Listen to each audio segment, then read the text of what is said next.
L'analyse des controverses, on l'appelle aussi comme ça, c'est une méthode pédagogique qui est elle-même issue de recherche en STS, donc sciences techniques et société. On appelle aussi ça les science studies. C'est en fait une manière de promouvoir les humanités scientifiques qui en fait cherche à faire comprendre et à montrer comment la production scientifique, le développement des innovations, qu'on considère souvent comme quelque chose d'autonome et d'extérieur à la société, d'indépendant en quelque sorte, sont en fait complètement liés et indissociables. On pense notamment que c'est la thématique d'aujourd'hui, pour former le citoyen, avant il fallait être formé aux humanités. Eh bien, pour être l'honnête homme, le citoyen 2.0, il faut en passer par les humanités scientifiques et numériques. Donc le principe de la cartographie des controverses, c'est qu'avec la prolifération des innovations qui envahissent notre quotidien, ça peut aller des OGM qu'on a dans les assiettes, aux téléphones qu'on a dans nos poches, aux nanotechnologies qu'on a dans nos vêtements, toutes ces innovations-là, elles vont très très vite et elles posent parfois des problèmes. Ces problèmes, ils émergent dans l'espace public à certains moments parce que des personnes s'en saisissent. Ça peut être un collectif de voisins avec l'antenne qu'il y a sur le toit, ils ont peur des ondes électromagnétiques, ce genre de choses. Et au moment où ça émerge, en fait, les experts eux-mêmes ne sont pas d'accord et ne peuvent pas répondre au problème qui est causé. C'est-à-dire que soit ils n'ont pas de réponse, soit ils ne sont pas d'accord. Ça ne veut pas dire que chacun n'est pas rationnel, c'est juste qu'ils apportent des réponses différentes et finalement on est bloqué dans la prise de décision. On est bloqué dans la prise de décision parce qu'on est habitué dans notre tradition occidentale à dire les experts produisent la connaissance et le politique, à partir de ces productions de connaissances, décide.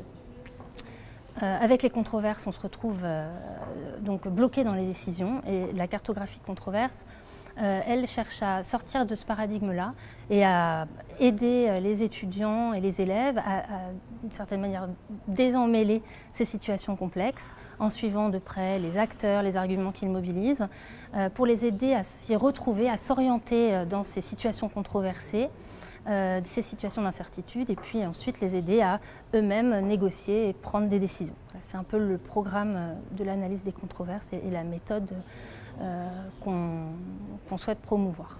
Alors, dans l'atelier d'aujourd'hui, je présenterai deux types de controverses, deux controverses, l'une sur l'huile de palme, dont on a entendu parler l'année dernière au sujet du Nutella qui cause la déforestation, et puis, en tout cas qui est accusé de la causer, et puis une autre controverse sur les statistiques ethniques. Donc vous voyez deux sujets qui semblent l'un plutôt rattaché aux sciences dites dures et l'autre aux sciences sociales. Ça veut dire que les controverses, en fait, elles ne se pensent pas de cette manière-là. Ce qui nous intéresse, c'est la production des savoirs spécialisés. Il faut toujours qu'il y ait des savoirs spécialisés qui soient engagés dans les discussions.